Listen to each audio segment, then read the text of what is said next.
Attention, vous écoutez un podcast audioactif.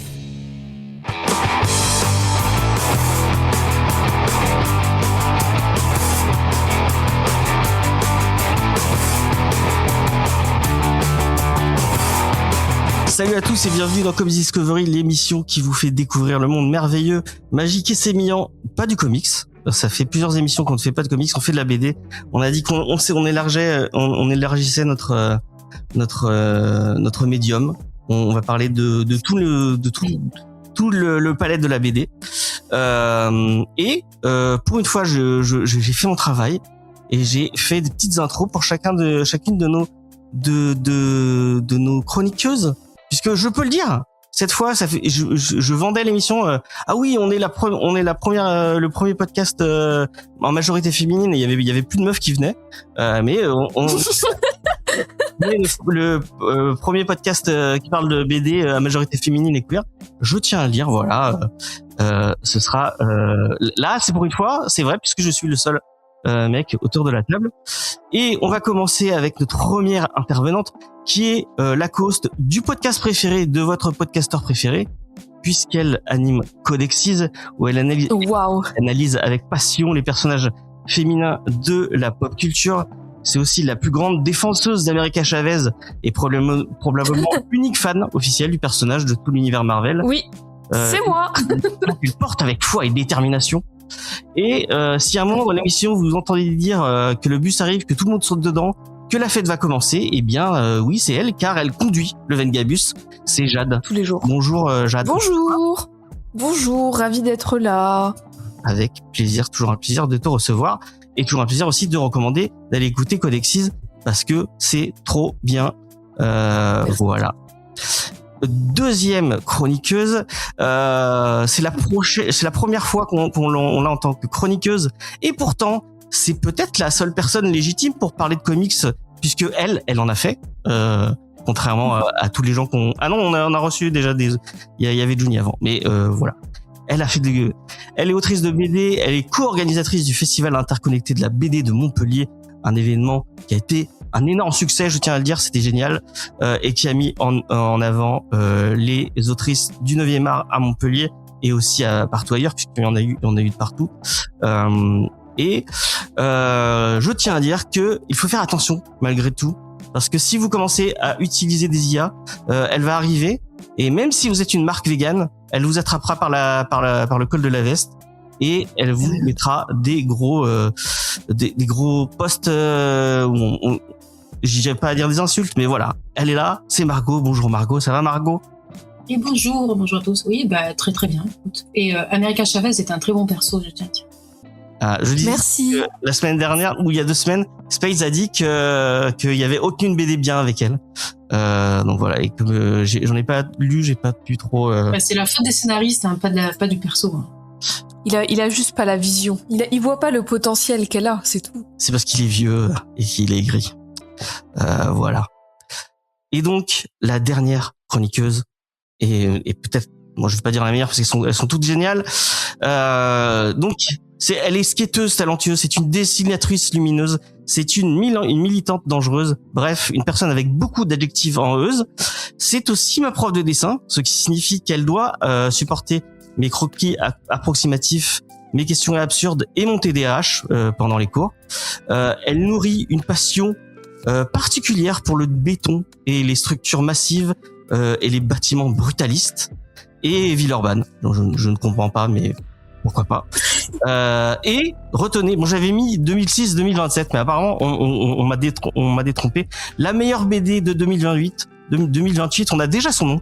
On a déjà la meilleure BD de 2028, ce sera Dérive, puisque on a Anishka avec nous. Bonjour Anishka. Wow, James, c'est trop mimi comment tu m'as présenté, merci beaucoup. T'as oublié loseuse dans les adjectifs, mais c'est ok. Et j'adore supporter ton TDAH en cours, c'est trop mimi. Bref, merci. Et on a la chance aussi d'avoir Zelda de chez Six Pieds Sous Terre. Bonjour Zelda, ça va Zelda? Oui, très bien, merci de me recevoir. Et Marianne, qui a écrit la BD dont on va parler aujourd'hui. Donc Marianne Garnier sur l'Es, qui a écrit La plus belle personne. Bonjour Marianne. Bonjour. On va commencer comme d'habitude avec une petite recommandation culturelle pour se mettre dans le bain. Moi, qu'est-ce que je pourrais vous recommander? Je ne sais pas parce que j'ai pas fait grand chose ces derniers temps à part dessiner pour ah oui tiens, c'est pas vraiment une reco. C'est pas vraiment.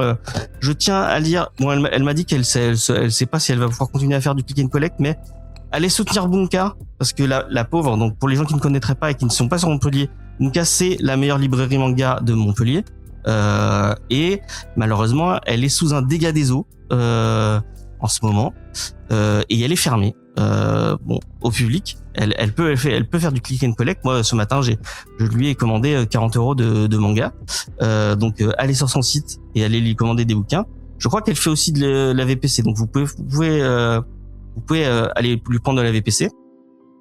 Je sais pas si c'est pour tout de suite, puisqu'apparemment, elle peut plus faire de commandes de bouquins, mais allez la soutenir, la pauvre, parce que vraiment, elle mérite pas d'avoir ce qu'elle. Enfin, en plus c'est à cause de ses putains de voisins, donc voilà, ça fait chier quoi. Donc on soutient Bunka et voilà. Qu'est-ce que je pourrais vous recommander? Bon, en ce moment, à part lire, j'ai déjà parlé de Jean Crawler Carl, mais lisez de Jean Crawler Carl et écoutez du Stray Kids, et puis voilà, c'est à peu près tout ce que je fais de mes journées à cause de Agnieszka qui m'impose de dessiner des trucs, enfin qui m'impose rien du tout, puisqu'effectivement je suis... Ouais, j'allais dire, c'est quoi la balle que j'étais en train de me prendre là? On a une expo en mai pour si Bunka a rouvert, j'espère, parce que sinon... Ouais, en vrai, j'espère de fou qu'on pourra... Enfin bref, on fera en conséquence. Au pire, vous aurez un temps supplémentaire, quoi. Ouais, mais de toute façon, vous aurez mon fanzine, puisque je fais un fanzine pour l'occasion, et je suis en train de bosser fort dessus. Et peut-être que si vous êtes gentil, je vous le proposerai sur Tipeee en échange d'un prix modique, si vous avez envie. Voilà. Agnieszka, est-ce que tu as une petite recommandation culturelle à nous proposer? Alors, j'allais dire que j'en avais pas parce que je lis beaucoup de trucs en même temps, mais si tout à l'heure t'as dit qu'on était du coup là en grande majorité féminine, ce qui est vrai, t'as aussi dit queer, et j'ai envie de vous recommander la dernière lecture qui a matrixé... Non, ça m'a pas matrixé, mais ça m'a donné beaucoup de clés d'explication. C'est Femme de John Nessel. Alors comment expliquer, c'est un petit bouquin qui regroupe plein d'expériences de vie lesbienne, et qui permet de penser un petit peu les modèles lesbiens hors du modèle hétéro. C'est un livre qui m'a fait beaucoup de bien en tant que personne bi en couple avec une femme, pour en fait justement repenser tes relations, justement, surtout quand tu découvres en fait toute une vie qui est dépourvue de modèles habituels, où tu sais pas trop où tu vas. Ça parle aussi de relations amicales, et surtout ça revient beaucoup sur l'histoire lesbienne des années 1950, et dans cette ère où on a une résurgence des abolos, notamment du porno ou quoi, je pense qu'on a un peu tendance à oublier grâce à qui on a pu avoir des droits, #Stonewall, #Travail du sexe, etc. Donc c'est un complément hyper intéressant pour toutes les personnes qui s'intéressent au féminisme. Il y avait quelque chose de très important que je voulais dire par rapport à ça. Ah oui, ça m'a fait découvrir le concept même des féministes et lesbiennes Her Story, qui se trouve du coup aux États-Unis. Bref, je ne vais pas non plus trop m'étaler dessus, parce que j'ai peur d'être extrêmement confuse. Mais voilà, c'est Femme de John Nessel, et voilà, c'est super intéressant. Je recommande ça à tout le monde, femmes comme hommes.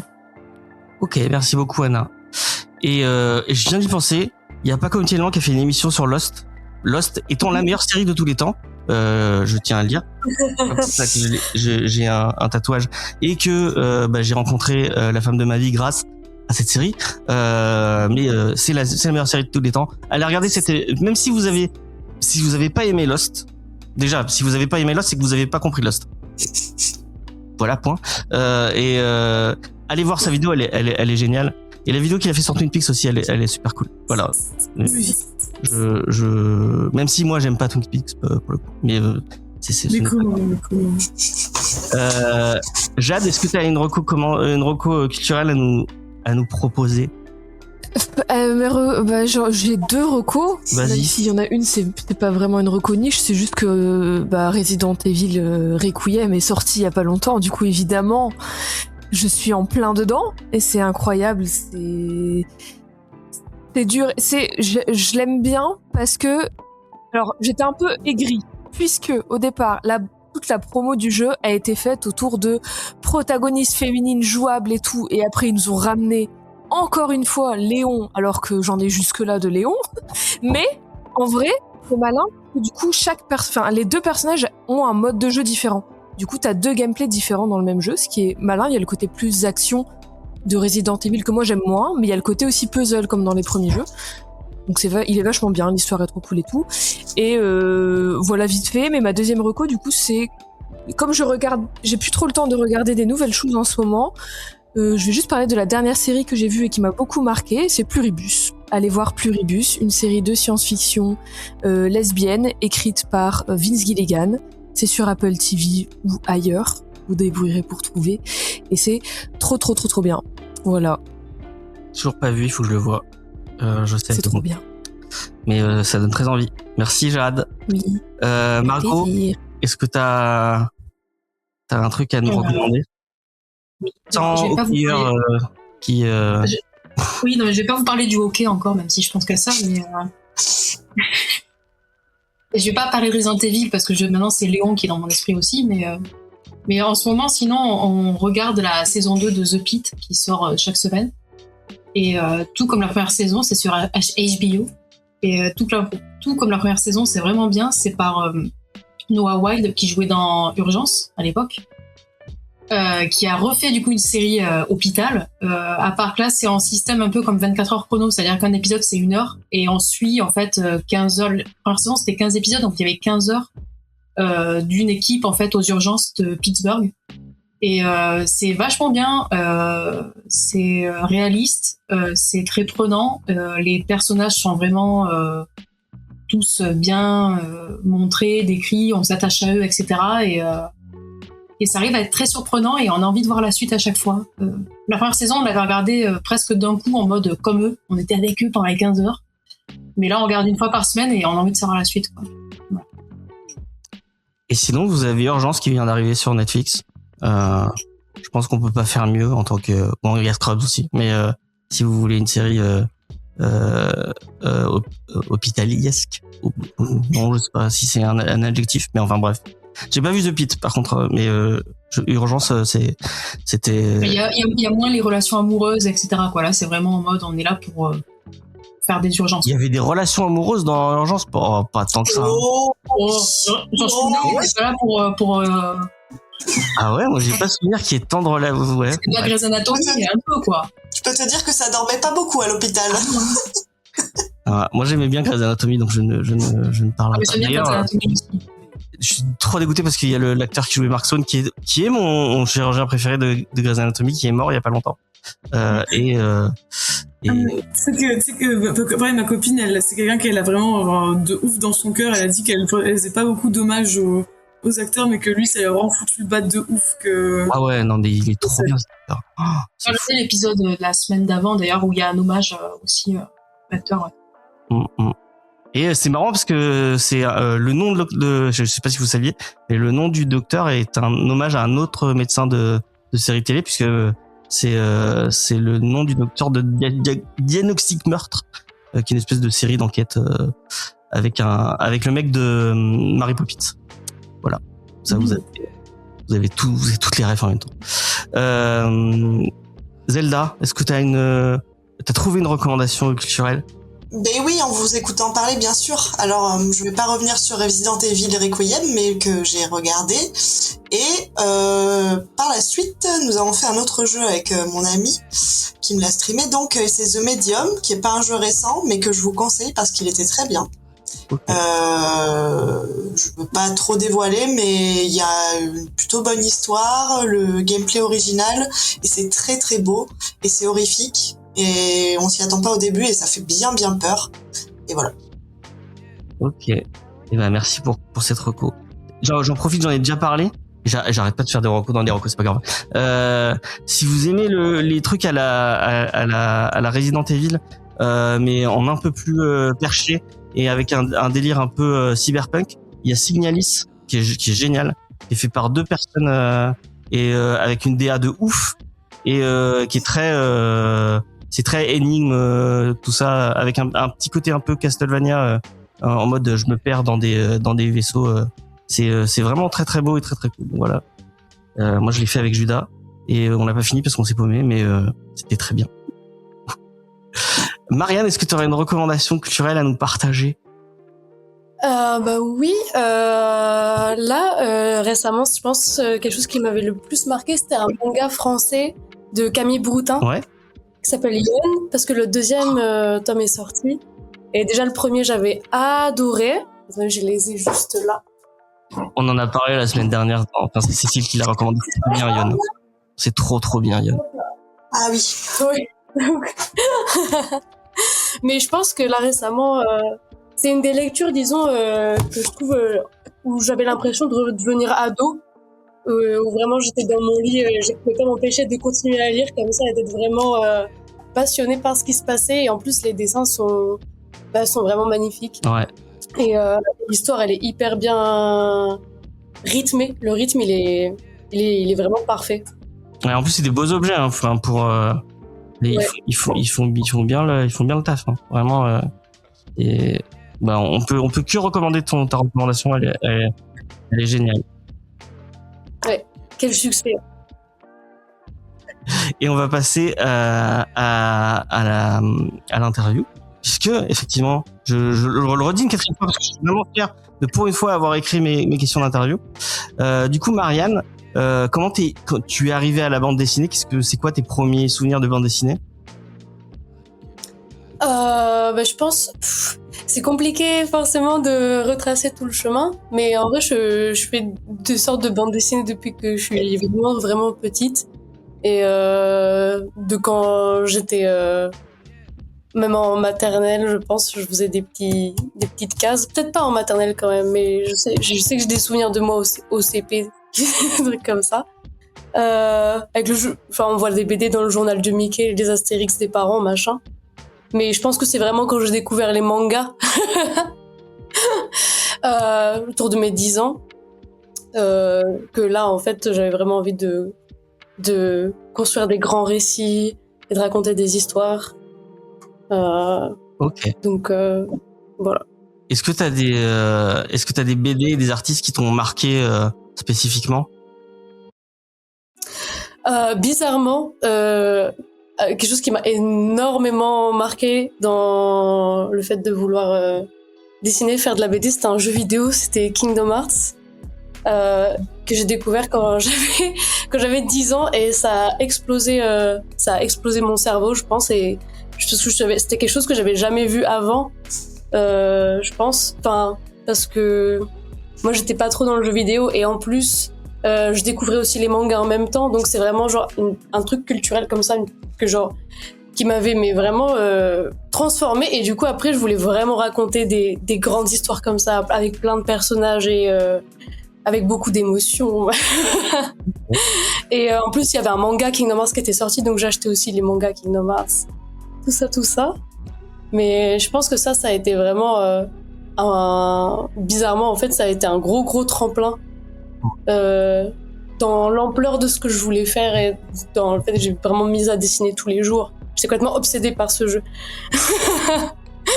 Et pourquoi t'as choisi ce médium précis de la BD alors que si tu dessinais tu aurais pu faire de l'animation ou plein de trucs?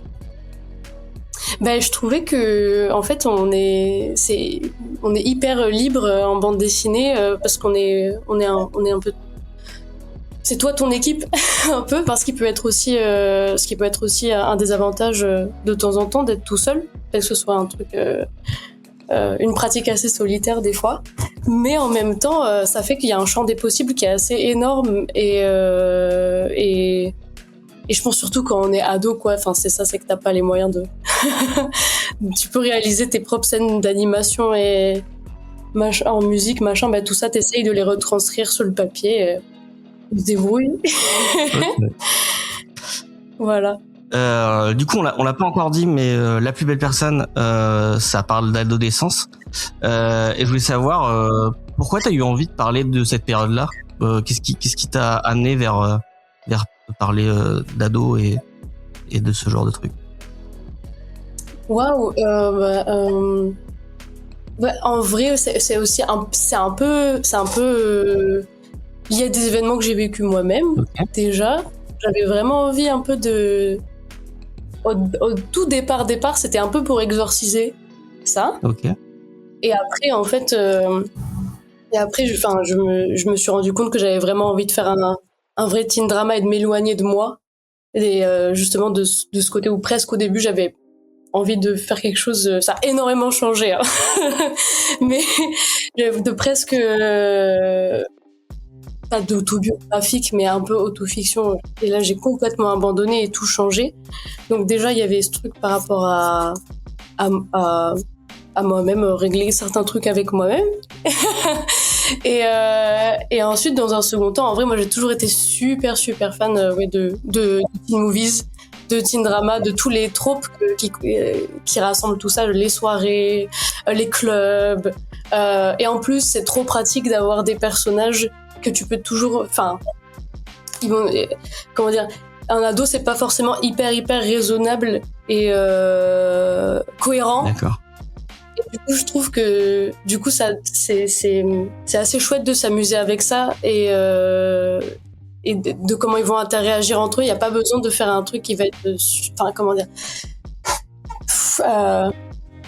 on peut dire pourquoi il fait ça, c'est pas très sensé et tout ça. Bah non, c'est des ados, c'est un peu con. Et je trouve ça assez marrant je trouve que c'est des personnages chouettes à manipuler, vraiment. Ok. Moi, ton récit, j'en parlerai peut-être après, mais ça m'a beaucoup pensé, parce que c'est des personnages un peu marginaux, ça m'a fait un peu penser à Black Hole de Charles Burns, ou même à Moi, ce que j'aime, c'est les monstres, avec son personnage. Donc, elle est un peu plus petite, mais... et je me demandais si c'est un peu des références qui t'ont parlé, ou quelles étaient les références vers lesquelles tu as puisé pour écrire La plus belle personne. Ouais, alors, je suis très flattée. Merci beaucoup. Mais ouais, complètement. Black Hole, ça a été ça a eu une très grande influence sur l'ambiance, les thématiques, un peu, même si je pense que c'est beaucoup plus léger. Oui. C'est pas léger. Mais Black Hole est un peu plus... Black Hole, c'est très plombé. mais oui, en vrai, Black Hole, ça a été même au niveau dessin et tout ça, le fait que j'ai eu envie de faire de langue de Chine, même si je sais pas si c'est la langue de Chine ce qu'il fait, mais en tout cas quelque chose d'assez contrasté à certains moments et tout ça. Je trouvais que c'était vraiment incroyable. Et sinon, une grosse inspiration, en vrai, pour la BD, ça a été le premier Life is Strange, au niveau, pareil, d'une ambiance assez mélancolique, et de la disparition, et des premiers amours, et c'était pareil, le jeu et la manière dont c'est raconté, hyper touchante. Je me disais, j'ai envie de faire un truc comme ça, de raconter l'adolescence comme ça. Voilà. Okay. Le rapport au corps, ce serait peut-être Black Hole. Et après, la mélancolie, les premiers amours, peut-être plus Life is Strange. Ok. Bah, tu avances sur ma question d'après, parce que justement, le rapport au corps, oui, c'est vachement important. Il y a vraiment un lien avec le rapport au corps dans La plus belle personne, et on y voit un peu le lien avec Black Hole. Et pourquoi t'as eu envie de parler, c'est quoi l'envie de parler de ça, du coup? Du rapport au corps? Ouais, parce que je pense que c'est quelque chose. Après, moi, j'ai un point. Je suis sûre que les garçons aussi galèrent beaucoup à l'adolescence avec leur propre corps, mais disons qu'il y a un truc très particulièrement féminin, que j'ai une espèce. Il y a un truc à régler avec ça. Genre, ça me met en colère de me dire que en tant que femme, on passe forcément par là, et que ça nous suit un peu toute notre vie après, mais que le plus dur, c'est vraiment à l'adolescence de de se rendre compte qu'en fait notre corps nous appartient pas. Et en tout cas le regard, enfin en tout cas oui, enfin voilà quoi, genre qu'on doit naviguer avec ce que les gens en fait mettent dessus, et en même temps c'est comme ça qu'on a l'impression qu'on a de la valeur, c'est à travers lui, et en même temps on a envie qu'on arrête de le regarder. Donc c'est cette ambiguïté là en fait qui m'intéressait beaucoup avec la thématique du trou. Ok. Le fait qu'on disparaisse avec le trou en s'enfonçant dedans, mais en même temps après bah ça te rend hyper visible quoi. C'était cette dichotomie que j'avais envie d'explorer en fait. Ok. Et du coup, bah, comme en plus Zelda est là, t'es passé avec Six Pieds Sous Terre. Pourquoi Six Pieds Sous Terre? Qu'est-ce qui t'a amené C'est là le moment où tu peux cracher sur Six Pieds Sous Terre. C'est une question pour moi ou pour non, c'était Zelda? pour toi. Oui. Genre j'avais envoyé à plusieurs maisons d'édition un dé ou pas, mais en tout cas je tombe de ma chaise. Mais Six Pieds Sous Terre, j'avais particulièrement envie d'y aller parce que déjà j'aimais beaucoup Anis El Amouri. Comme tous les gens de Et goût. voilà. Et là, genre, bon, là, j'ai plus d'autres idées. Mais je sais qu'il y avait eu un autre bouquin à l'époque où je me suis dit, bon, bref. Et du coup, voilà, j'avais choisi Six Pieds parce que je trouvais que j'avais l'impression que il y avait des choses assez hybrides aussi au sein de la maison d'édition qui restaient un peu indé. Mais justement, par exemple, avec le travail de Anis El Amouri, on reprend de la fantaisie et en même temps, ça fait vraiment indé dans ce que c'est. Et en même temps, le trope, il est hyper clair. Et je trouvais qu'avec mon projet, il y avait un peu ce même truc où je me disais, vas-y, ça se voit que genre, ça ressemble un petit peu, enfin, ça se voit qu'il y a des inspirations un peu manga, que ça fait un peu teen, machin. Et en même temps, vraiment l'éléphant dans la pièce, le trou dans la cuisse, c'est quand même un peu énorme, ça passerait pas trop, j'ai l'impression, à d'autres endroits. Du coup, j'avais l'impression aussi que je savais pas trop regarder, et je me disais que chez Six Pieds ça pouvait le faire. Et j'ai eu raison, ouais. Voilà. Du coup, je passe à Zelda, si ça te dérange pas. C'est marrant. Peut-être que tu vas me dire que je me trompe totalement parce que je connais pas tout votre catalogue, mais tu m'aurais dit ouais, on va faire un truc teenage. Je me serais pas du tout attendu parce que effectivement, tu parlais de Il brûle et il y a des adolescents, mais je le vois pas comme un récit ouais, c'est peut-être moi qui mais je voyais pas un récit un peu dans ce genre-là, un peu.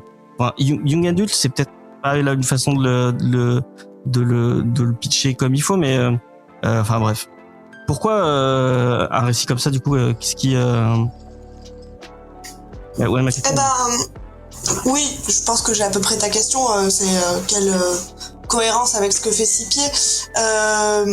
En effet, ce que dit Marianne est très juste sur le côté qu'elle qualifie d'indé pour cet élément introduit dans un cadre quand même très reconnaissable comme c'est le cas avec Il brûle, un élément qui va venir avec une originalité et quelque chose qui change par rapport à justement tous ces récits très cadrés.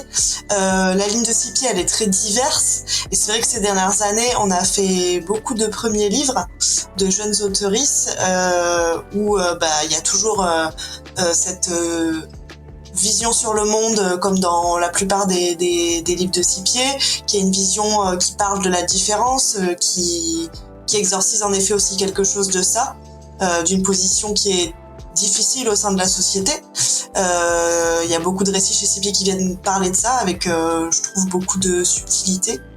Et voilà, et ouais, la place était toute prête pour ce livre et pour Marianne au sein de cette dynamique-là.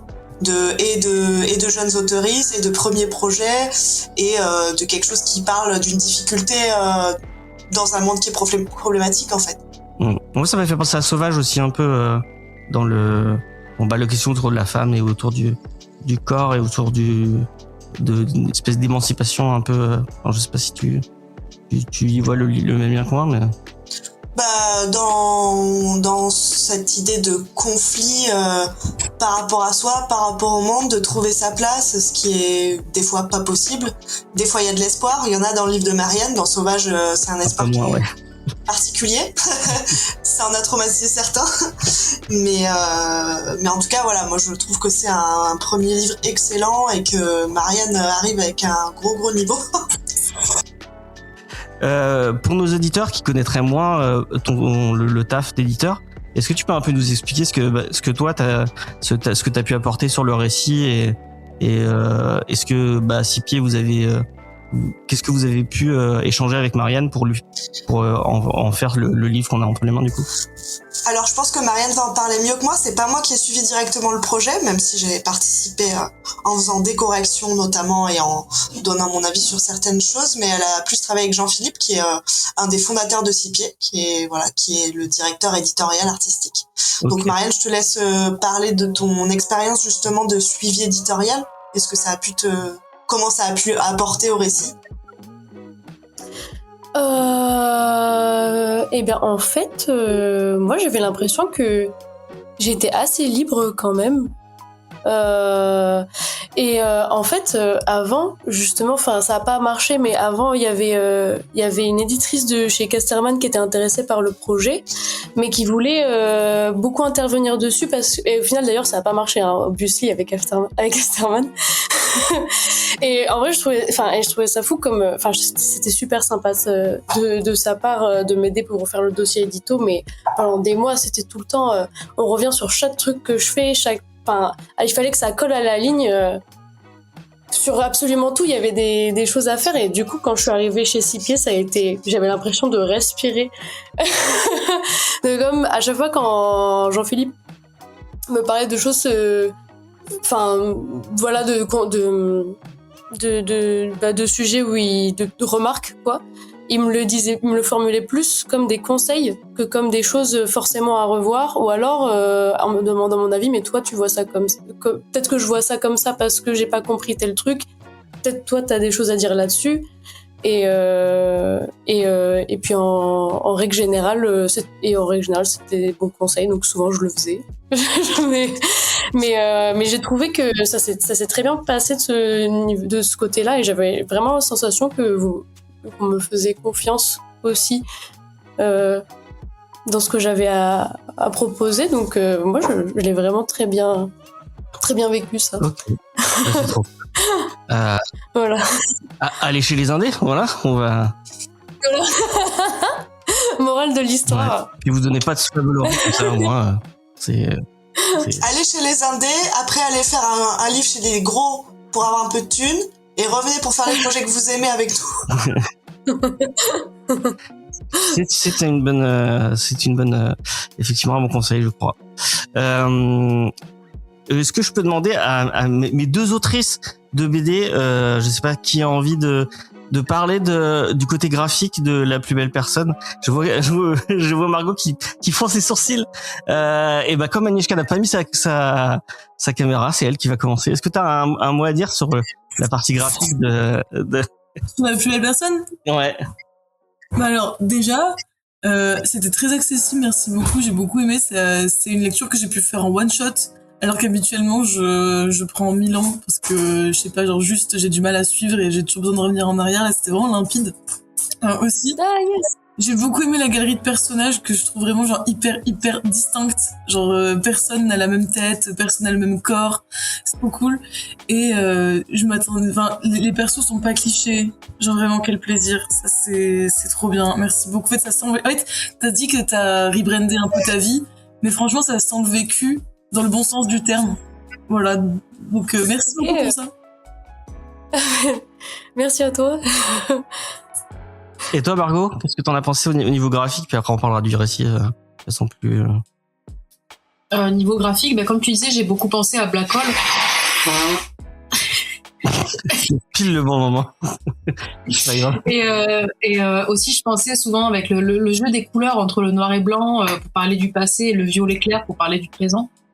Moi, ça m'avait fait penser aussi à Ghost World, qui est un de mes comics préférés. Dans l'utilisation de une seule couleur avec l'ancrage et tout, etc. Et c'est vraiment agréable à lire, comme disait Agnieszka. Et tout ce qui est body horror n'est pas non plus affreux dans le sens de nous dégoûte. En fait, il nous dégoûte, mais juste assez pour qu'on soit... Ça nous dérange pas la lecture en mode c'est le point central. Non, ça ne l'est pas en fait. C'est juste là pour parler plus de la sensation qu'on a avec le body horror et avec ce qu'elles font, plus que pour montrer en fait l'acte en lui-même. Je sais pas si c'est très clair. Par rapport au body horror, et pour continuer sur le truc un peu visqueux et tout là que tu décris, qui est pas tout à fait horrifique, mais voilà. Moi, j'avais vraiment l'impression de voir un peu du Miyazaki avec la fameuse, ou par exemple dans Mononoke avec le fameux sanglier et les démons et tout. Et à un moment, je crois, si je ne m'abuse, il y a littéralement le sanglier. Je dis, ah oui, c'est voilà, c'est quelqu'un qui a notre âge, c'est quelqu'un qui a vu ça aussi, je pense. Petite et je dis trop bien, le body horror que mon cerveau de flippette est capable de tanker, merci. Non mais oui, en plus c'est vrai qu'il y a eu plusieurs personnes quand j'étais en train de faire le projet qui disaient que c'était du body horror et moi je trouvais je vois en quoi je trouve que dans le concept oui, mais j'avais l'impression que en effet, j'espérais en tout cas que c'était pas gore à ce point, parce que c'était pas non plus l'objectif que ce soit malsain en mode tu dois faire non, c'est onirique un peu. Ouais, c'est cool. Ah ouais, merci. Ouais, c'est vraiment c'était un peu l'intention. Bravo, well done. Du body horror, Black Hole un peu, si on peut qualifier Black Hole de body horror, je pense qu'on...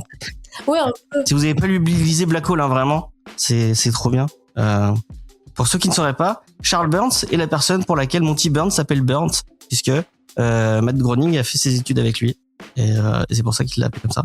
Et on l'a fait dans l'émission, donc vous pouvez l'écouter, on a fait une émission dessus. Moi, c'est avec la plus belle personne et plein d'autres titres, mais c'est une des récits d'adolescence qui m'a le plus marqué.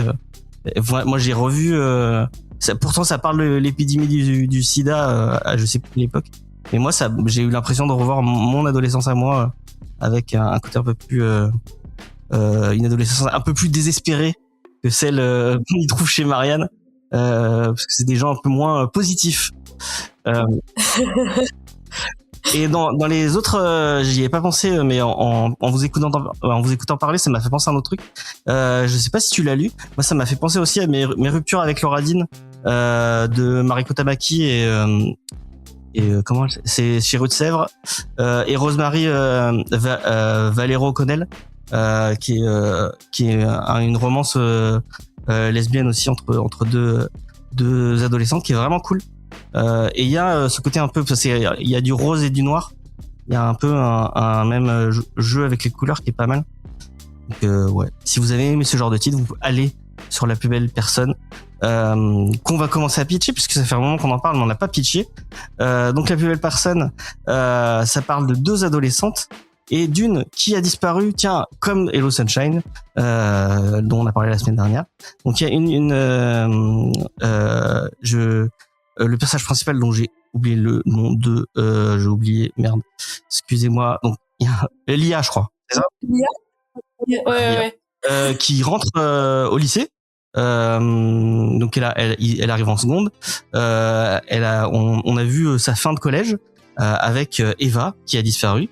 Et on va voir comment elle s'intègre à son lycée avec une espèce cette disparition qui plane un peu au-dessus d'elle et une romance qui va se créer avec un autre personnage.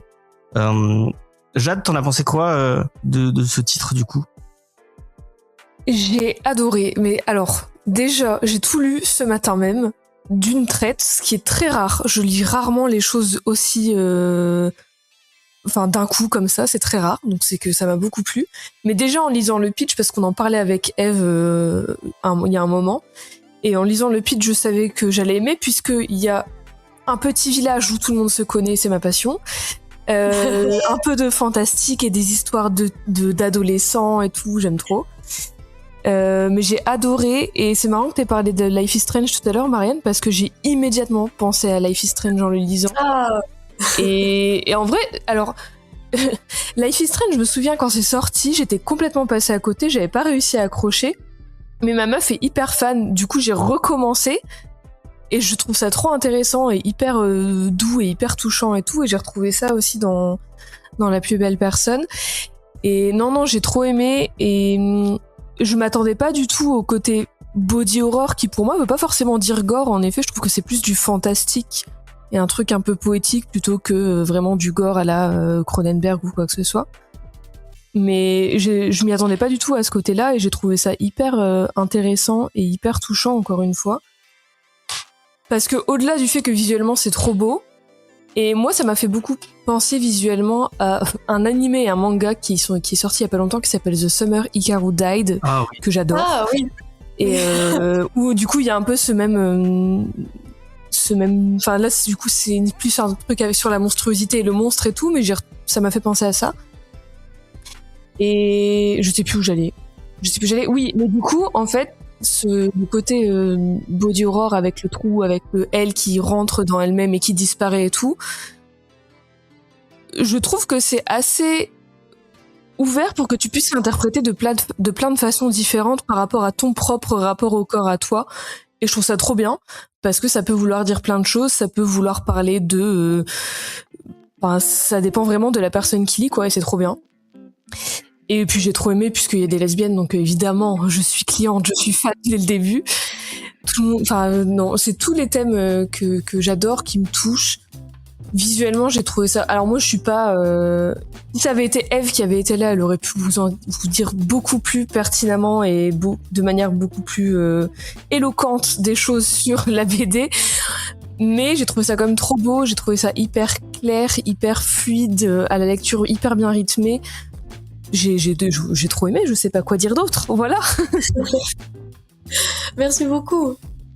C'est marrant ce que tu dis sur le trou, parce que moi à la fin du récit je me suis dit merde, mais en fait ça parle de quoi, et j'ai envoyé un message direct à la Chica en lui demandant t'as compris enfin, je me demandais si c'était une métaphore d'un truc précis en particulier, et le fait qu'on se dise en fait ça peut représenter tout ce qu'on veut. Mais en fait c'est vrai quoi, enfin j'étais en train de dire elle parle d'alimentation, elle parle de scarification, elle parle, enfin il y a on peut y mettre vraiment tout ce qu'on veut quoi. Ouais. Oui, moi en tout cas c'est les deux choses, la scarification et l'anorexie par exemple, ou en tout cas les TCA. Surtout à un moment où elle dit il y a que comme ça que je me sens bien et qu'elle se sent en confiance et tout, mais qu'en fait ça la détruit concrètement. Enfin Eva en tout cas. Bah du coup moi ça m'a fait penser à ça directement, et j'ai du coup une partie de tout le propos de l'histoire pour moi c'était par rapport à ça aussi, tu vois. Mais c'est super. Mais je pense que ça peut être plein d'autres choses. C'est vraiment trop bien écrit pour le coup. Ouais. Margot, t'en as pensé quoi toi du coup au niveau de l'histoire?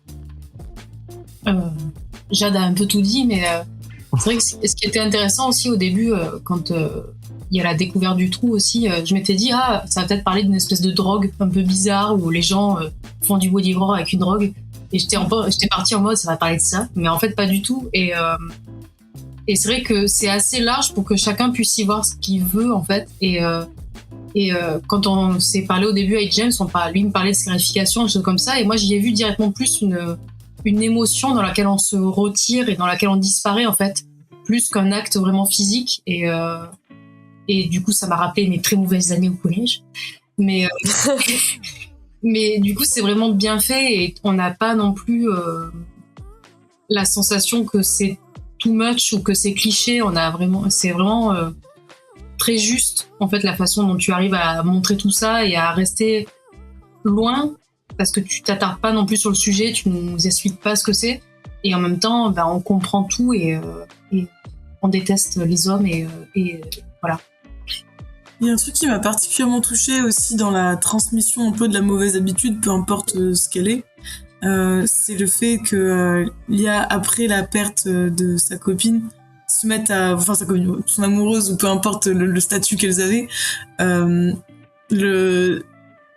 se met à, comme pour la commémorer presque, avoir des comportements similaires. Et en fait, soit ça peut être absolument la même chose, soit ça peut être sous sa propre mutilation, puisque je pense qu'on pourrait résumer ça à une mutilation, finalement un refuge qui fait du mal. Et je trouvais ça très très juste et très malsain, mais très juste. Et voilà, ça m'a touchée. Ouais, elles ont tout dit, effectivement. Et, c'est un super récit et bravo encore une fois. Du coup, est-ce que t'as des trucs à réagir par rapport à ce qu'on disait ou Oui, par rapport au fait que on puisse imaginer ce qu'on veut avec l'idée du trou. En vrai, c'est vrai qu'il y a eu un peu dans ma tête un gloubi-boulga d'addiction et des notamment c'est étrange, mais je me souviens que c'était une lecture que j'ai faite au collège, mais c'était dans Robinson Crusoe, Vendredi ou la vie sauvage, je sais plus, mais cette idée de en fait au bout d'un moment il est tout seul sur l'île et il va dans la grotte, et il va tous les jours se réfugier dans une grotte et il se met dans un trou dans la grotte pour juste pour être tout seul, et il fait rien, et du coup il mange plus et c'est horrible et il faut qu'il sorte de là, mais il peut rien faire d'autre que d'aller dedans. Et moi je sens ça m'avait terrifiée à l'époque parce que j'étais petite, mais je sais qu'il y a eu ça dans ma tête. Donc pour référence à ce que tu disais, Margot a juste une émotion, quelque chose de j'étais juste coincée dans un stade. Je trouve que il y a une facette qui est un peu drogue, un peu plus concrète comme l'alcool, quand on voit que après elle est super cool, elle a confiance en elle et tout ça, enfin ce style de drogue un peu plus classique quand on pense au mot drogue. Et après sinon oui, enfin il y a tout cet aspect au rapport au corps où du coup là pour le coup ça fait plus penser à de la mutilation ou à un trouble alimentaire. D'ailleurs, je pense que c'est un peu les deux grands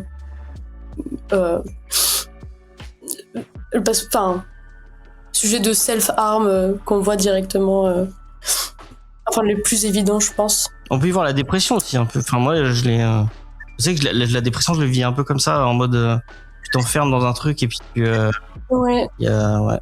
Et c'est une métaphore qui parle pour plein de trucs. C'est fou. Et je trouve que graphiquement, t'arrives vachement bien à passer d'un moment à un autre. Enfin, les moments où l'IA passe de les moments où elle est normale et les moments où elle sort d'avoir pris cette drogue ou pris c'est vraiment tu visualises très bien donc je trouve que tu as vraiment au niveau du dessin t'as réussi à caractériser parfaitement ça quoi, enfin la double identité de ce personnage là, même Eva hein. Merci. Ouais, c'est vrai que c'était pas facile parce que en plus je trouve que sans vouloir trop appuyer là-dessus, mais il y a vachement ce trope justement dans les teen dramas du makeover, enfin du tout d'un coup genre la geek ou l'intello de l'école, elle va se faire habiller et ensuite elle va être trop belle parce qu'on lui a enlevé ses lunettes. Et qu'on lui a, je sais pas, lissé les cheveux ou je sais pas quoi, et maquillé. Et du coup, je voulais quand même si ça aurait pu être un bon clin d'œil justement au teen drama, je voulais quand même vraiment pas rentrer dans que ça fasse trop ça, même si c'est un peu ça qui se passe. Elle a vraiment plus ses lunettes. mais du coup, genre, c'était un peu compliqué d'essayer de trouver, je trouvais une bonne balance entre comment j'arrive en fait à la montrer d'une manière moins. En fait, je pense que en fait quand elle est pas dans sa cuisse, c'est plus que j'ai son chara design un peu neutre dans ma tête, et que quand elle le fait pas, j'arrive à la représenter un peu de façon pathétique, alors qu'en fait c'est pas alors qu'elle est pas moche quoi. Et c'est juste que j'ai peut-être que je me dis que quand après elle est rentrée dans sa cuisse, j'ai pas changé toute sa tête, en fait elle est déjà jolie, mais c'est juste que genre là j'ai plus à la confiance en elle, et en fait c'est plus une question d'attitude. Ouais. Enfin voilà. Bah, t'as réussi à montrer la confiance, quoi. Il y a une c'est vraiment ça, quoi. T'as réussi à mettre un graphique sur juste de la confiance en soi. Et, Merci. C'était vraiment l'objectif. Mais du coup, ça ajoute ce côté, cette thématique au récit, quoi. Le fait de pas avoir confiance en soi et moi, ça me parle beaucoup, du coup, et ça m'a beaucoup parlé dans la BD, ce truc-là. Et j'ai été vraiment touché, même si je suis un homme, ça m'a autant touché que n'importe quel autre récit. C'était touchant, c'était beau, voilà, quoi. J'ai adoré. Mais en vrai, c'est vrai que même s'il y a, enfin, pour moi, forcément, ça va raconter le malaise par rapport au corps adolescente. En vrai, il y a quand même aussi beaucoup, quand même, l'aspect du groupe et le fait de se faire aimer par le groupe. Et ça, je pense que c'est assez universel. En vrai de vrai, il y a quand même mine de rien un peu toujours ce truc autour d'être populaire, on va dire, et je trouve que ça se voit à plusieurs moments du récit, que ça parle que ça parle aussi de ça, de se faire accepter par le groupe et pas seulement du désir. Mais t'arrives à distiller dans les personnages secondaires des petits trucs qui permettent de pousser un peu plus la thématique, notamment avec ses amis, et son ami qui a un style un peu goth. J'ai trouvé super intéressant. Faustine. Ouais. Ingrid. Mais voilà. Je crois que c'est Faustine, parce que moi aussi je l'aime vraiment bien, Faustine, parce que, enfin, je l'aime vraiment bien. Oui, mais je trouve que elle illustre bien ce sujet-là. En fait, elle est vraiment méchante que parce que elle veut plaire au groupe, alors qu'elle a l'air trop détachée. Mais en fait, c'est absolument pas le cas. Et je pense que même si c'est peut-être une version un peu extrême, on se reconnaît tous là-dedans. Des fois, on a tous été un peu lâches dans des situations. Mais c'est typique des trucs d'ado, ce genre de choses, quoi. Ouais. Moi, il y a une case qui me fait beaucoup de bien. C'est pas comme il fait ça avec ses doigts. Parce que vraiment, il a l'air idiot et tellement innocent. Et c'est ça que je trouve très fort dans le récit, c'est que il y a des phases hyper oppressantes qui sont très bien menées et des phases de relâchement. Je trouve que le rythme est vraiment bien mené. Et même graphiquement, il y a beaucoup de passages où il y a plus de texte. C'est très graphique, c'est vraiment impressionnant et c'est très fluide, quoi. C'est marrant, moi, le lien avec le manga, je l'avais pas trop fait en le lisant. Et c'est maintenant que vous en parlez, le côté où il y a peut-être un peu moins de décor, où il y a peut-être un peu plus de... Les trames. Ouais. Oui, c'est vrai. Tu es plus forte que moi, là, c'est forcément... Si tu veux en parler. De quoi Des fois... Non, oui.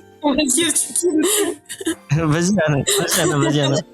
Non, j'allais juste dire quoi, moi, mais j'ai pas grand-chose à dire en plus, donc du coup, en tous les cas, ça revient à Marianne. D'accord, ok. Parce que tu voulais parler de ce que tu voyais d'inspiration manga dans le récit. Ouais, enfin, en lisant, je voyais plus le côté franco-belge et peut-être un peu comics, mais ça m'a pas sauté aux yeux une inspiration si manguesque que ça. Et maintenant que tu le dis, dans la fluidité des personnages et les décors, effectivement, il y a un côté manga qui maintenant je le vois, quoi. Ouais. Oui, je pense que c'est pas flagrant, mais c'est vrai qu'il y avait des fois où genre il y avait certaines mises en scène. Moi, je trouve que c'est beaucoup ça, des fois dans la manière d'amener un élément, ou alors je sais qu'il y a un moment, vers la fin, il y a Ingrid qui court dans la forêt. Je me suis dit oh là là, mais ça, j'ai regardé des refs de Hunter x Hunter pour des courses de quand ils sont en train de faire des courses poursuites. Et je trouvais que ça se je sais pas, mais des fois je me disais quand même des fois on voit d'où on vient, ça se trahit quand même. Même quand on a l'impression qu'on n'y est plus. Ouais, bah, moi ça m'a pas sauté aux yeux, même si je suis fan de Hunter x Hunter, donc. Zelda, est-ce que t'as un truc à dire sur le récit qui t'a touché plus qu'autre chose ou? Bah, c'est ce que la réflexion que je me faisais en le réalisant aujourd'hui, c'est que vraiment je trouve très touchant cette alternance de moments de relâchement mignons, drôles aussi, et de moments où t'es super mal, quoi, parce que t'es vraiment avec l'IA, en fait. T'es avec l'IA, t'es avec son deuil, son mal-être, et alors que c'est un personnage super lumineux, en fait. L'IA, elle est géniale, quoi. C'est quelqu'un qui est joyeux, et voilà, et qui juste se fait rouler dessus par la vie. Et ouais, non, c'est il y a beaucoup de lumière dans les personnages, et c'est ça qui permet qu'il y ait cette profondeur, en fait. Et du coup, c'est très bien mené. Et c'est marrant parce qu'il n'y a pas vraiment de marque de temporel précis, mais on sent vraiment que c'est un bouquin qui est dans l'air du temps et moi, quand je vois tout ce que je lis en ce moment, ça fait du bien d'avoir ce genre de récit-là. Effectivement, ça va penser à ce qu'on a lu la semaine dernière, donc Hello Sunshine de Casey Young, où il y avait un peu effectivement ce genre de thématique, et des récits adolescents qui ont de la représentation queer cool, et des récits comme ça. Moi, ça m'a fait aussi penser tout à l'heure on parlait de Adieu mon royaume de Marcel Chorgian. Il a sorti avec j'ai oublié avec qui la dessinatrice Jeanne, Stakers. Ouais, La montagne entre nous. Je sais pas si vous l'avez lu, mais lisez La montagne entre nous, qui est une histoire de. C'est incroyable, La montagne entre nous. C'est trop bien. C'est trop bien. C'est trop beau. C'est ma productrice qui m'a dit. Ça me fait penser à ton film, va le lire tout de suite. J'ai dit d'accord, et c'était trop bien. J'en ai parlé 15 fois. Bah, pardon. Oui, je sais, mais j'ai dit je sais. Quand ma prod m'en a parlé, j'ai dit oui. Je sais, tout le monde me dit on m'engueule, il faut que je le lise. Je sais pas si vous avez vu, mais il y a un livre de Pénélope Bagieux et Lola Lafont qui est sorti en fin d'année. Ah non. Avec merde, comment il s'appelle avec une fille et sa mère, non? Voilà. Sa mère lui raconte, oui. Qui parle de thématiques similaires à La montagne entre nous. Une espèce de retour dans le passé, de choses qui auraient pu se passer, qui sont pas passées, et sur un thème justement d'homosexualité.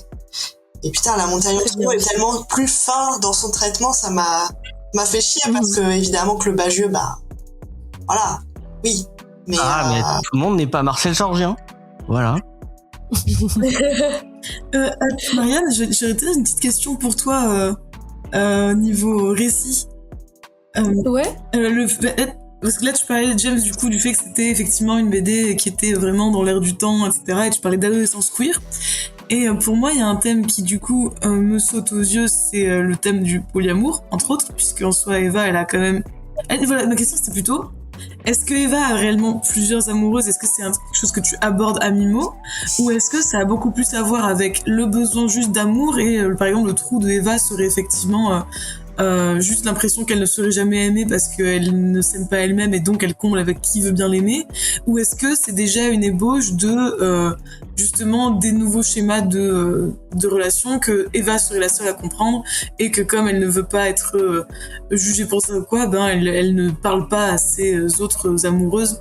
Et voilà, ça je voulais savoir quelle était toi ton intention quand t'as fait ça, ou est-ce que c'est un mix des deux justement? Voilà. En vrai, c'est marrant parce que je l'aurais jamais formulé comme ça, et du coup, c'est hyper chouette que t'aies vu ça là-dedans. Moi, en vrai, c'était de base, c'était plus parce que j'ai l'impression que après, parce qu'en fait, bien sûr, voilà, moi j'ai grandi dans une petite ville de campagne. Et j'avais une amoureuse, et en fait, on savait pas trop. En fait, juste, il n'y avait pas de mots, je me souviens, qu'on mettait dessus, et c'était juste... Et je pense que c'est assez... quand on manque d'exemples et de représentation, et que je sais pas, hein, que juste tu sens que t'as pas de place, du coup je pense que j'avais envie de représenter ça, en fait, même par rapport à la phrase que Lia elle dit quand elle dit je sais pas si on était ensemble, on n'a pas mis de mots dessus, mais oui, t'es amoureuse. Moi, c'était un peu cette idée de quand t'es jeune et que t'es queer, en fait, t'as pas de modèle. Oui, j'ai la vision de ce que t'es en train de dire, et même j'ai envie d'illustrer un peu ça.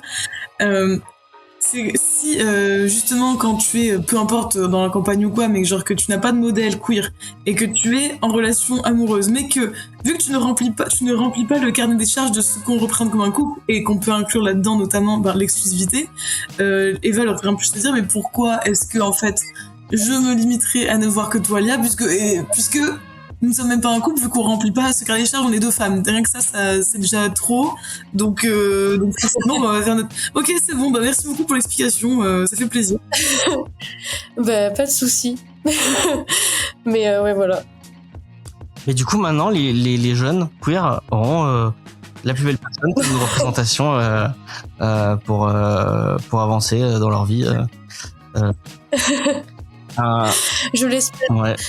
Mais après, je pense qu'il y en a eu beaucoup. Enfin, il y en a eu beaucoup. Finalement, il y en a. Maintenant que je grandis, je me dis mais en fait, on avait beaucoup de choses, mais c'est juste, en fait, c'est l'accès. Enfin, c'est pour ça, c'est bien de faire de plus en plus. C'est sûr que comment on dit, grappiller du terrain, enfin, gagner du terrain. Mais en fait, c'est juste que ça venait pas. En fait, ça vient pas à des ados qui n'ont pas de cinéma, librairie, rien. Enfin. Et après, je pense, je sais pas trop, mais je pense que c'est un peu ça, le manque, c'est plus comment après c'est diffusé. Mais espérons. Moi, j'ai grandi dans une petite ville de Savoie et il y avait Blackpool à la bibliothèque. Je l'ai lu beaucoup trop jeune puisque c'est pas du tout une lecture à faire quand t'as 13-14 ans, mais voilà, peut-être que il y a ça. Ouais, que la plus belle personne sera dans les bibliothèques de petits villages pour les jeunes, ce serait cool. Oui, je l'espère. Ouais. Allez chez vos médiathèques, on a des bibliothécaires dans l'équipe, donc vraiment pousser les. En plus, c'est le genre de récit. Moi, je sais que j'ai 2 bibliothécaires dans mes amis à qui ça va trop parler et à qui je vais pousser de lire La plus belle personne. Petite pensée à Judas et à Alex. Je suis sûr ils vont adorer. Super. Et c'est bon, je l'ai pas encore lu, mais on m'a dit que c'était trop bien, mais dans un peu la même thématique que La montagne entre nous et un amour queer. Il y a, je sais pas si vous l'avez lu, même les fleurs se maquillent. Qui est un Yuri entre 2 personnes âgées qui a l'air... Oui. Tu l'as lu, Jeanne? Oui. C'est bien. Il est trop bien. Oui. Si tu veux, je suis la référence Yuri du podcast. Oui, je l'ai lu. Oui, il est trop bien. Mais en plus, il est pas, il date, non? Il est pas si récent que ça. C'est juste qu'il a été traduit récemment. Ah, peut-être, ouais. Mais il y a le tome 2 qui sort ce mois-ci. C'est pour ça que j'en parle. Trop bien. Trop bien. Allez le lire. Ouais. Et lisez aussi, merde, j'ai oublié le nom. Oh, le truc de rock, le Yuri de rock est trop bien. Oh, merde. J'ai plus le nom. Le truc qui est chez Mangetsu, qui est avec une couverture jaune. Bon, bref. Lisez-le. Est-ce que tu es en train de vouloir dire, She wasn't a guy, ah, mais voilà, c'est pas jaune, c'est vert. Ah, le Green Yuri. C'est pas jaune, c'est vert. Je suis daltonien. Oui. S'il vous plaît. Oh, pardon, excuse-moi. Lisez She wasn't a guy, c'est trop bien. Voilà. C'est génial. Bien, je crois qu'on a fait un peu le tour. À moins que vous ayez des trucs à rajouter. J'aimerais ajouter un tout petit truc, c'est un à côté, mais vu qu'on parlait de justement créer des modèles, etc., et essayer de donner un petit peu plus une chance aux jeunes générations d'avoir justement des modèles pour se repérer, pas se paumer, pas se faire du mal, notamment. Je voulais faire un petit moment visibilité pour l'événement du Rabat-Joie qui va se passer au Mireille Café ce samedi de 19h à 21h, où ça va discuter hétéronormativité, notamment entre autres entre personnes LGBTQIA, et en négatif, parler d'hétéronormativité, c'est ce qui nous permet aussi d'en sortir. Donc voilà, ça n'a rien à voir avec la BD en soi, mais je pense que pour toutes les personnes qui ont besoin d'en discuter, de se repérer, ça peut être un super événement pour aller non pas se déconstruire, mais plutôt justement construire des nouveaux modèles qui nous permettent d'avancer. Voilà, c'est tout. C'est très cool. Merci. Bon, le podcast sera pas sorti parce que j'ai 3 émissions de retard, mais T'inquiète, les Rabat-Joie seront toujours là, elles feront toujours des trucs. Donc, ouais. Mais allez voir vos événements autour de chez vous.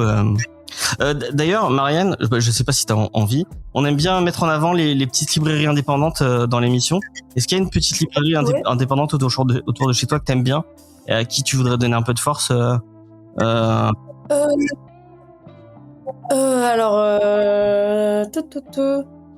Où est-ce que... Moi, à côté de chez moi, là, j'ai déménagé à Pantin depuis peu. Et il y a la Malle aux Histoires juste à côté de chez moi. Mais ils ont l'air assez gros. mais quand bien même, ils ont un magasin entier juste pour la BD et un magasin entier juste pour les romans, tout ça. Et du coup, ça fait qu'il y a énormément de choix de bandes dessinées, de comics, de mangas. Enfin, il y a vraiment tous les genres, tout ce qu'il faut. Donc ça c'est vraiment vraiment très bien. Ils sont un bon panel de trucs. Ok. Et voilà. Moi j'ai une petite reco pour les Parisiens. Ouais. Vendredi 13 mars, Marianne Guerrier-sur sera en rencontre à Violette & Co à Paris. Donc ça va être trop chouette. Je sais pas si le podcast sera sorti d'ici là, mais on essaiera. Voilà, un événement à ne pas rater. Et Zelda, est-ce que tu veux parler de la fin? Parce que vraiment, je crois que c'est l'événement le plus triste de ce décembre 2025, la fermeture d'entrée libre. Et je pense l'endroit, c'est même pas une librairie, c'était un lieu culturel de Montpellier. Je crois qu'on a perdu un des meilleurs lieux culturels de Montpellier. Est-ce que tu veux nous en parler un peu? Comment vous avez vécu du coup cette fin? C'était pas trop triste? C'était assez spectaculaire parce que on a fait fermé le 31 décembre la librairie et on a fait un tout dernier événement fin janvier. On a fait un 24 heures du fanzine dans les locaux qui étaient quasiment vides. Il y avait plus de livres, il y avait plus de mobilier, il y avait juste des tables pour fanziner et de la musique pendant 24 heures. Donc on a fait un très beau final, ce qui nous a mis du baume au cœur. Et voilà, c'est la fin d'une belle aventure. On s'est régalé pendant 3 ans à faire des événements culturels de fou, à recommander des livres qu'on a adorés et à découvrir plein de choses. Donc c'était une super aventure qui a pas pu continuer malheureusement parce que trop de charges en fait, c'est pas possible, c'est pas viable par rapport à notre modèle économique.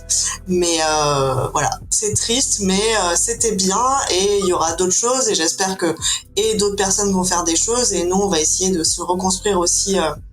On sait pas encore ce que ça va donner, mais là on est plutôt concentré sur notre maison d'édition qui est quand même notre activité principale et voilà, on va forcément refaire des choses, ça sera du ponctuel, ça sera dans d'autres lieux, mais voilà, tout n'est pas fini. Ok.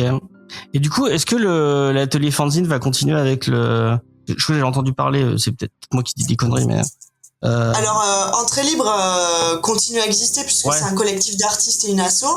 Il y a certains membres qui auraient bien aimé continuer à faire de l'atelier fanzine. On n'a pas encore réfléchi trop aux modalités, mais on en a parlé. Et dire aussi que l'atelier fanzine c'est quelque chose qui est facile à réaliser. Il faut pas beaucoup de choses pour le faire. Il faut une photocopieuse, un peu d'espace, des tables, des crayons, du papier.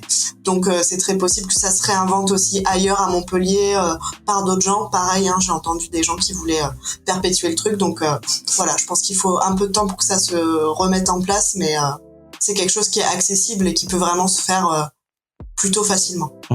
Si vous cherchez une asso, il y a les tables à des dessins qui font pas ce genre de trucs encore, mais ils font plein d'animations autour du dessin et autour de la BD. Je sais notamment tous les premiers dimanches du mois, ils font ils vont au musée Fabre pour dessiner à plusieurs. C'est super cool, ils l'ont fait. Enfin, je les ai vus faire parce que nous on l'a fait avec Agnieszka le mois dernier. Mais je sais qu'il y avait Cécile, il y avait plein de monde qui y vont. Il y a les rendez-vous de Liliu aussi par Tamala. Ouais. Qui est très cool, qui met en avant un artiste ou une artiste à chaque fois, et c'est aussi un rendez-vous pour les gens qui veulent dessiner et se rencontrer, et c'est très chouette. Ok. Et je connaissais pas, mais j'irai faire un tour. Je t'envoie ça. Merci beaucoup. Et il y a les cours de dessin d'Agnieszka aussi, la meilleure, la meilleure prof de Montpellier, qui continue malgré que Bunka soit fermé. Donc, si vous cherchez une prof de dessin, elle est là. Oui, n'hésitez pas à venir. Voilà, pendant que Bunka est fermé, ça se passe surtout à mon atelier et c'est mon matos perso qu'on utilise, mais je suis ravie de le mettre en commun. Voilà, c'est très important de collectiviser les moyens de production. Bref. Ouais, et c'est très cool, sachez-le. Et Faye a commencé les cours. Donc elle pourra elle aussi approuver le fait que. Oh, by the way, elle m'a envoyé là ce qu'elle a fait sur Twin Peaks. Je sais que t'es pas fan, mais voilà, elle a fait des trucs avec des rêves de Laura Palmer pour s'exercer sur les mains. Ouais. Frère indécent, comment c'est bon là, elle a le truc en genre une séance, bref, trop forte. Ouais, moi aussi je suis content. Elle commence à s'y mettre et ça fait plaisir de. Mais juste sache que vous êtes trop mignons à chacun à tester de ça me fait plaisir de voir que l'autre genre fait des progrès chacun dans votre coin. Moi genre juste je suis bref, ah là là, pardon, ça me fait juste trop plaisir, je déborde d'amour pour vous, c'est adorable. Voilà, désolé, c'est mon émotion, j'arrête. J'explique pour Marianne et Zelda. On a commencé à dessiner. Moi j'ai commencé il y a 2 ans à dessiner alors que j'avais jamais tenu de crayon de ma vie à 38 ans et je vais faire mon premier fanzine en mai là et c'est trop bien. Voilà, Trop bien. Et je remercie le Girl Code qui m'a encore plus donné envie parce que la table ronde que vous avez fait autour de l'autre édition et du fanzina avec notamment Lise Perret et comment elle s'appelle Roxane, j'ai oublié son nom, qui est trop Roxane. ouais, qui est ce qu'elles font c'est ouf hein. Et même la petite boîte celle qui faisait elles étaient toutes talentueuses et géniales donc ouais c'est vraiment vos événements étaient trop cool et on a hâte de voir tout ce que vous allez faire encore plus. Eh écoute, la comédie du livre, frère, la comédie du livre, il y a des trucs qui arrivent lourds, hein, mais on dit pas plus pour l'instant. On a hâte de voir ça. Merci Marianne, c'était un vrai plaisir de découvrir ta BD et de découvrir ton travail. Et merci à toi merci à vous pour votre accueil chaleureux, ça m'a fait super plaisir d'avoir vos retours et de vous parler de la BD. Et achetez la plus belle personne, lisez la plus belle personne. Et si vous avez un peu plus de thunes et que vous avez envie, sachez qu'il y a Anis El Amouri qui vend des planches originales. J'ai failli aller vendre un rein parce qu'il les vend pas trop cher en plus hein. Franchement c'est entre 100 et 300 euros pour une planche originale c'est vraiment pas cher franchement en plus pour des planches d'une beauté c'est ce qu'il fait c'est tellement beau et le mec est tellement on a fait une émission avec lui, allez écoutez qu'on a fait l'émission avec lui, le mec est tellement passionnant et passionné, c'est trop bien. Voilà. Est-ce que quelqu'un, Jade, est-ce que tu veux teaser les prochains Codexis ou on laisse les gens Je sais même pas moi-même, vu que le prochain c'est Eve qui le prépare, donc j'ai aucune idée du sujet du prochain épisode. D'accord. Mais je peux dire que le dernier c'était un épisode sur Fiona Bailey du jeu Haunting Ground, qui est un vieux jeu d'horreur de 2005. Voilà. Vas-y Anna. Je vais juste dire à Marianne que si un jour tu viens dessiner sur Montpellier, je pense qu'on sera ravis de dessiner avec toi. Voilà, n'hésite pas. Ok, non, je note, ça marche. Avec plaisir. Ce serait trop cool d'avoir une dédicace à je suis sûr qu'il y a des lieux qui pourraient vous accueillir, notamment historique. Oui, historique, ça serait très Ouais. cohérent, ouais. Allez. Surtout avec leur salle qui est trop cool. D'ailleurs, ils ont fait une superbe dédicace de Maëv Spinéal qui vient de sortir un novelas chez Actu SF qui s'appelle Des perles pour les cochons, que j'ai pas encore lu, mais que j'ai acheté et que je vais m'empresser de lire. Ça a l'air trop bien. Et c'est trop cool d'avoir des autrices montpelliéraines qui parlent en plus, qui sont éditées par une maison d'édition de Chambéry. Vive la Savoie, tout ça. Mon côté savoyard, on en parle. Margot, est-ce que t'as des trucs à teaser ou t'as un coffee à mettre en avant ou je sais qu'il y a des superbes stickers anti-IA qu'on peut retrouver. Je sais pas si tu... Ma boutique est prête, donc il faut que je la lance soit ce mois-ci, soit début avril. Et sinon, le dernier tome de ma BD sort le 15 mai. Voilà. Ah, Il y a encore un peu le temps. Mais, voilà. on a hâte de lire ça. Ce sera la veille de mon anniversaire. Voilà, je le dis au Ce cas sera où. pile pour la comédie du livre en plus. Écoutez. Ah, voilà. Trop bien. Merci Zelda. Merci Marianne. Merci tout le monde. La semaine prochaine, on vous parle et ma souris ne marche plus. Ah oui, c'est bon.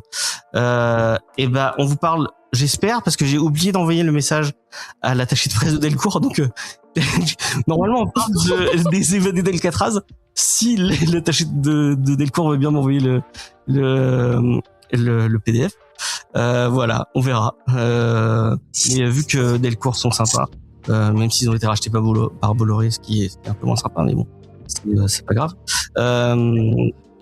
Voilà, on parlera de ça. On vous fait des bisous, on vous dit à la semaine prochaine. Bye bye. Ciao.